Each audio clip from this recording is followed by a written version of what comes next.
You wake up and nothing is wrong. No urgent message. No conflict. No crisis waiting. And yet your body feels tight. Your mind scans for what you missed. You tell yourself you should enjoy this. But instead, you feel restless, almost suspicious. Why is it so hard to relax? Even when everything is fine, on good days, something in you stays alert. You finish your work early, but you can't sit still. You're with someone you love, but part of you is bracing.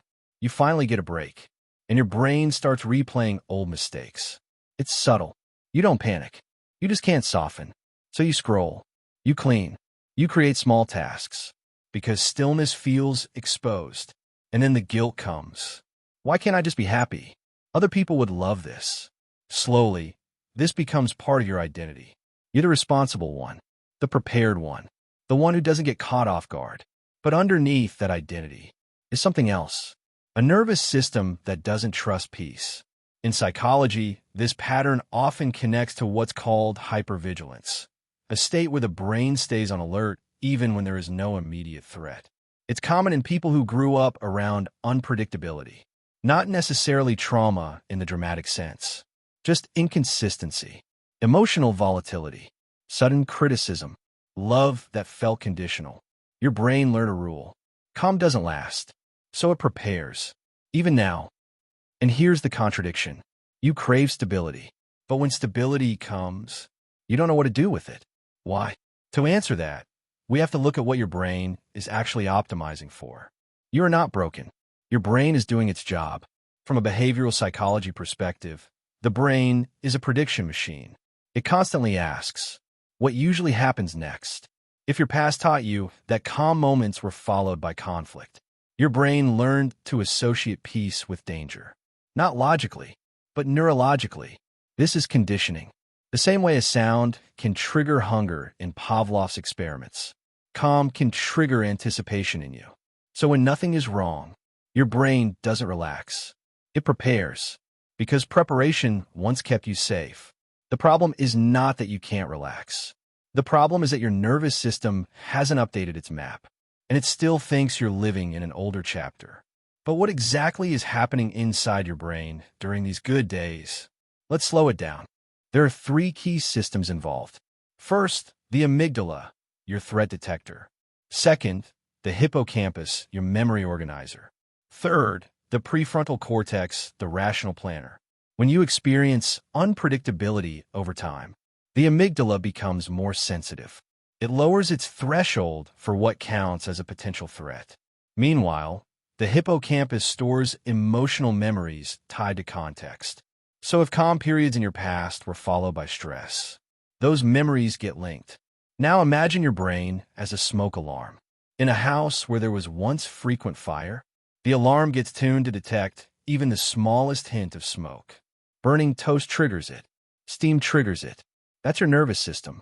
Calm is the quiet before the fire, according to old data. And here's the mental model. Your brain prioritizes prediction over pleasure. It would rather be correct than relaxed. Because from an evolutionary standpoint, survival beats comfort. So when things are good, your prefrontal cortex says, enjoy this. But your amygdala whispers, stay ready. And the body listens to the whisper. That's why your shoulders stay tense. Why you check your phone. Why you replay conversations. Not because you're negative, but because your brain is protecting you from being blindsided. The question becomes, how do you update a nervous system that's stuck in old patterns?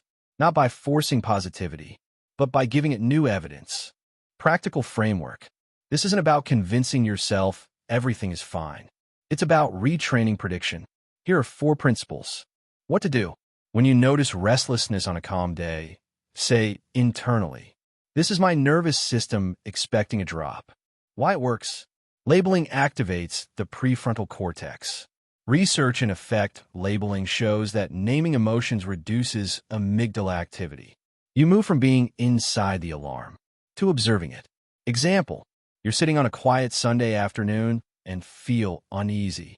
Instead of grabbing your phone, you pause and think. This is that old alert system. You create space between you and the reaction. What to do? Intentionally stay in small calm moments for 30 to 60 seconds without distracting yourself. Why it works? This builds new associations in the hippocampus. You're teaching your brain that calm does not automatically lead to threat. Neurons that fire together wire together. If calm repeatedly pairs with nothing bad happening, the prediction slowly updates. Example, you finish work early. Instead of starting a new task, you sit in the quiet for 1 minute. You let your body feel the absence of urgency. It will feel uncomfortable at first. That discomfort is recalibration. What to do? Use slow exhalations, longer out-breath than in-breath. Why it works? Extended exhalation activates the parasympathetic nervous system via the vagus nerve. You're sending a bottom-up signal. There is no fire. The brain often believes the body faster than thoughts. Example, during a peaceful dinner, you notice tension. You take 5 slow breaths, focusing on the exhale. The body softens first. The mind follows. What to do? Ask, is this feeling based on current evidence or old memory? Why it works? This engages cognitive reappraisal, a process where the prefrontal cortex reevaluates emotional input. You're updating the prediction model. Example, you're waiting for text reply. Your chest tightens. Instead of assuming rejection, you consider, they're probably busy. Not blind optimism, just alternative data. Over time, your brain learns that not every delay equals danger. Think of your nervous system as an outdated weather app.